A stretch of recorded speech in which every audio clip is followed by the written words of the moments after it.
সরকারকে বহুমুখী চাপে রাখতে বিরোধী দলের নানান উদ্যোগ। তার মধ্যে দুইটি প্রশ্নে জামাত এনসিপির অসাধারণ পারফরমেন্স। তারা এই দুই প্রশ্নে বিএনপিকে যথেষ্ট চাপে রাখতে পারছে। অলরেডি জামাত এনসিপি এই দুইটা প্রশ্ন রাজনীতিতে এস্টাবলিশ করে ফেলেছে। জামাত ইসলামীর সেক্রেটারি জেনারেল অধ্যাপক মিয়া গোলাম পরোয়ারের বক্তব্য, ইঞ্জিনিয়ারিং করে ক্ষমতায় গিয়েই জুলাই বিপ্লবের ইতিহাস ভুলে গেছেন। দুইটা বিষয় বিএনপিকে কুরে কুরে খাবে। এই দুইটা বিষয় নিয়ে বিএনপি কন্টিনিউয়াস চাপের মধ্যে থাকবে এবং বিএনপির সফলতা ব্যর্থতার মানদণ্ড at the end of the day এই দুইটা বিষয় হবে। এবং বিএনপিকে যে চাপে রাখবে জামাত ইসলামী এনসিপি, তার অন্যতম মানদণ্ড হবে এই দুইটা বিষয়, এবং এটা বিএনপির জন্য যথেষ্ট বিব্রতকর। দেখেন, গোলাম পরোয়ারের এই বক্তব্যের মধ্যেই স্পষ্ট, ইঞ্জিনিয়ারিং করে ক্ষমতায় গিয়েছে, এর মানে বিএনপি রেজাল্ট ইঞ্জিনিয়ারিং এর মাধ্যমে ক্ষমতায় গিয়েছে। এই যে অভিযোগ, এটা বিএনপি মুছতে পারবে না। সংসদের বাইরে নিয়মিত খোটা খেতে হবে যে আপনারা তো সুষ্ঠু ভোটে ক্ষমতায় যাননি। আর বাস্তবে ইঞ্জিনিয়ারিং কতটুকু হয়েছে বা হয় নাই, দ্যাটস ডিফারেন্ট। এই মজার ইকুয়েশনটা দেখেন, জামাত এনসিপি রাজনীতিতে প্রতিষ্ঠিত করতে পেরেছে যে ইঞ্জিনিয়ারিং হয়েছে, এটাই হচ্ছে সবচেয়ে গুরুত্বপূর্ণ বিষয়, নাম্বার ওয়ান। দ্বিতীয় হচ্ছে, মানুষ বিশ্বাস করে কিন্তু বিএনপি না ইঞ্জিনিয়ারিং হয় নাই এরকম কোনো অল্টারনেটিভ হাইপোথিসিস এস্টাবলিশ করার চেষ্টা করছে না। একপাক্ষিকভাবে জামাত এনসিপি প্রচারণা চালিয়ে যাচ্ছে যে ইঞ্জিনিয়ারিং করে বিএনপি ক্ষমতা এসেছে।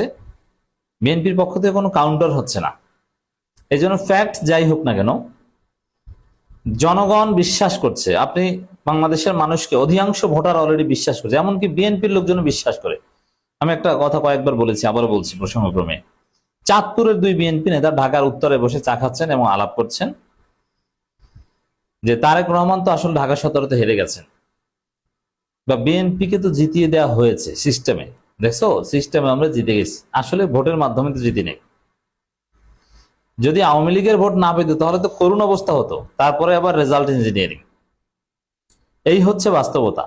এখন যদি এরকম হতো না, জামাত বুঝাচ্ছে যে রেজাল্ট ইঞ্জিনিয়ারিং করে বিএনপি ক্ষমতা এসেছে, আর বিএনপি তথ্য প্রমাণ নিয়ে চ্যালেঞ্জ করছে যে না রেজাল্ট ইঞ্জিনিয়ারিং এর কথা ভুয়া, আমরা একদম ফ্রি ফেয়ার অ্যান্ড ক্রেডিবল ইলেকশনের মাধ্যমে এসেছি, তাহলে একটা কথা হতো। কিন্তু বিএনপি এখানে কথাই বলতে পারছে না, একদম চুপ। আর জামাত নিয়মিত, এমন কোনো দিন নাই যে জামাত এনসিপি বিএনপিকে খোটা না দিচ্ছে এবং জনগণকে না বোঝাচ্ছে। এটা বিএনপিকে নৈতিকভাবে অত্যন্ত দুর্বল করবে এবং তাদের লেজিটিমেসি সন্দেহাতীতভাবে প্রশ্নবিদ্ধ করবে। আওয়ামী লীগ আমলে যেটা ছিল, বিএনপি জামাত এরা বলার চেষ্টা করতো যে বিনা ভোটের এমপি, রাতের ভোটের এমপি, এটা অবৈধ সরকার, কোন ভোটের মাধ্যমে হয়নি, ইত্যাদি ইত্যাদি। ভোট মানে সুষ্ঠু ভোট। তো এটার বিপরীতে প্রথম আলো ডেইলি স্টারও কলাম লেখা হতো এবং আওয়ামী লীগের নেতারা নিয়মিত বোঝাতো, সমস্ত মিডিয়ায় সয়লাভ হয়ে যেত যে না, ভোট সুষ্ঠু হয়েছে, অবৈধ সরকার বলা যায় না, আর কিছু কারচুপি হলো এটা বিচ্ছিন্ন ঘটনা, অমুক তমুক। বিবিসি বাংলা রিপোর্ট করতো যে অবৈধ বলা যায় না। এর মানে সুষ্ঠু ভোটের বিষয়টা আওয়ামী লীগ মারাত্মকভাবে ডিফেন্ড করতো এবং ডিফেন্ড করতে পারত। এমনকি অবৈধ ভোট বা এগুলো বলার কারণে অনেককে জেলেও যেতে হতো। এর একটা ভিন্ন কারণ ছিল অবশ্য, কারণ নির্বাচনটা হয়েছিল আওয়ামী লীগ সরকারের অধীনে। কিন্তু যেহেতু 12 ফেব্রুয়ারি নির্বাচন আওয়ামী লীগ বিএনপি সরকারের অধীনে হয়নি, 12 ফেব্রুয়ারি নির্বাচন হয়েছিল ইউনূস সরকারের অধীনে, যার ফলে স্বাভাবিকভাবেই বিএনপি চাইলেও অতটা সিরিয়াসলি ডিফেন্ড করতে পারে না যে না 12 ফেব্রুয়ারি সুষ্ঠু নির্বাচন হয়েছে। তাহলে বিএনপি এখানে স্ট্র্যাটেজিক্যালি মাইন্ডকে চিপে পড়েছে। আর এই সুযোগে জামাত বিএনপির লেজিটিমেসিকে খেয়ে দিচ্ছে। কারণ মানুষ যদি বিশ্বাস করে যে ইঞ্জিনিয়ারিং করে ক্ষমতা এসেছে, আসলে তারা জিতে নাই, তাদেরকে জিতিয়ে দেওয়া হয়েছে, এই বিশ্বাস মানুষ করলে লেজিটিমেসি দুর্বল হয়ে যায়।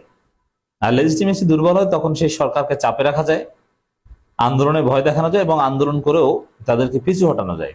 জামাত এই কাজটা সিগনিফিকেন্টলি করছে, সফলভাবে করছে। আর জুলাই বিপ্লবের ইতিহাস ভুলে গেলেন। বিএনপিকে জুলাই বিরোধী হিসেবে পোর্ট্রি করতে সক্ষম হচ্ছে জামাত এনসিপি।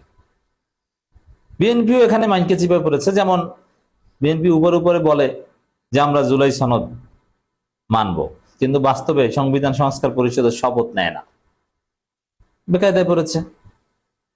এরপরে মানে প্রতিষ্ঠিত হলো যে বিএনপি আসলে জুলাই সনদে বিশ্বাস করে না, এবং জুলাই সনদে আরো যেসব বিষয় আছে এগুলো কোনো কিছুই তারা বাস্তবায়ন করবে না। এমনকি গণভোটের বিরুদ্ধে বিএনপি বলছে, রিট করাচ্ছে, গণভোট জুলাই সনদ এগুলোকে অবৈধ ঘোষণা করানোর চেষ্টা করছে, অলরেডি রুল পেয়েছে হাইকোর্টের, বিএনপির আইনজীবীরা এটা করছে এবং বিএনপির অ্যাক্টিভিস্টরা এই গণভোটের বিরুদ্ধে যুক্তি দিচ্ছে এখনো। আবার তারেক রহমান গণভোটে হা ভোট দিতে বলেছেন, আবার এখন ওটাকে অস্বীকার করছেন। এই যে এইগুলো জামাত এনসিপি ক্যাশ করে বিএনপিকে মোনাফেক হিসেবে প্রতিষ্ঠিত করতে সক্ষম হচ্ছে। এটি গোলাম পরোয়ার এক লাইনে বলেছেন, ইঞ্জিনিয়ারিং করে ক্ষমতায় গিয়ে জুলাই বিপ্লবের ইতিহাস বলে গেলেন। এমনিতে প্রতিনিয়ত বিএনপির হত্যা, খুন, ধর্ষণ, চাঁদাবাজি, ব্যর্থতা, অপশাসন, দুর্নীতি, নিরাপত্তাহীনতা, আইন শৃঙ্খলা পরিস্থিতির অবনতি, দ্রব্যমূল্যের ঊর্ধ্বগতি, জ্বালানি তেলের সংকট, লোডশেডিং, সামগ্রিক অস্থিরতা বিএনপিকে কুড়ি করে খাচ্ছে। এগুলো নিয়ে বিএনপি দৌড়ের উপর আছে, এখনো ইউনূস সরকারের সুফল পাচ্ছে। একটা বিষয় বিএনপির চাপাবাজি, এই যে এতগুলো জাহাজ আসছে, তেলের জাহাজ, সংকট থাকবে না। আরে ওই জাহাজ তো ইউনূসের আমলের জাহাজ, ওইটা কি আপনারা এনেছেন? হরমুজ প্রণালী তো আগেই, যুদ্ধবাজার আগেই ওটা পার হয়েছে। এমন ভাব নিচ্ছে যে হরমুজ প্রণালী পার হয়ে বাংলাদেশের সমুদ্র সীমায় ঢুকছে, মনে হয় যেন বিএনপি সরকার ওই জাহাজগুলো এনেছে, তেলের জাহাজ। আরে না, ওটা হরমুজ প্রণালী পার হয়েছে যুদ্ধবাজার আগে, মানে হরমুজ প্রণালী ইরান বন্ধ করে দিয়েছে তার আগে, আর ওটা ইউনূসের আমলে অনুমোদন পাওয়া জাহাজ। আর আপনি সেটাকে এখন ওইটা নিয়ে ক্রেডিট নিচ্ছেন, এখনো ইউনূস সরকারের সুফল পাচ্ছেন, সামনে বুঝবেন মজা কত প্রকার ও কি কি। তো এগুলো নিয়ে বিরোধী দল বিএনপিকে চাপে রাখবে। আবার এবং এই সামগ্রিক চাপের মূল ভিত্তি হবে যে আপনারা তো বৈধভাবে ক্ষমতায় আসেননি, এবং আপনারা তো জুলাইয়ের সাথে বিশ্বাসঘাতকতা করছেন। ওভারঅল বিএনপিকে কঠিন চাপে রাখতে পারবে। জামাত চমৎকার ভাবে খেলছে। জামাত ইসলামের সেক্রেটারি জেনারেল মিয়া গোলাম পরোয়ার বলেছেন, ইঞ্জিনিয়ারিং করে ভোটের ফলাফল পাল্টে ক্ষমতায় গিয়ে জুলাই বিপ্লবের ইতিহাস বলে গেলেন। মনে রাখবেন, আগামী দিনের জন্য প্রস্তুতি নিচ্ছে জনগণ। আসন্ন জেলা, উপজেলা, ইউনিয়ন পরিষদ, স্থানীয় সরকার সব নির্বাচনে অংশ নেব আমরা, জনগণ সেখানেও তাদের জবাব দেবে।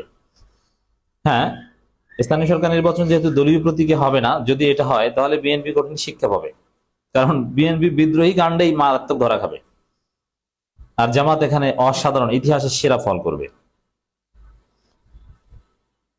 আলোচনা সভায় একটা ইফতার মাহফিলে কথা বলেন, এবং গোলাম পরোয়ার সাহেব চমৎকার ওয়াজ করতে পারেন।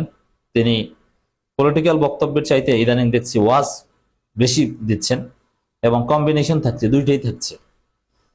তো দর্শক, জামাত খেলছে, জামাতের বিরোধী দল হিসেবে দুর্বলতা থাকলেও ওভারঅল বিএনপির দুর্বলতা আরো বেশি, সরকার হিসেবে বিএনপির দুর্বলতা আরো বেশি, সামনে বুঝবে বিএনপি।